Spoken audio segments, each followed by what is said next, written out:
Tiwala naman si AFP Chief General Gregorio Katapang na sincero ang Moro Islamic Liberation Front sa kapayapaan sa Mindanao. Ito ay kasunod ng pagkamatay ng teroristang si Abdul Basit Usman. Si George Bandola sa detalye.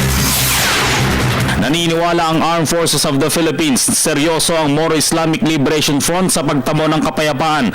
Tanda daw ito ng pakikipagtulungan ng grupo sa mga otoridad para mapatay ang teroristang si Basit Usman. I think so. I think the MILF is very much sincere in helping us win the peace in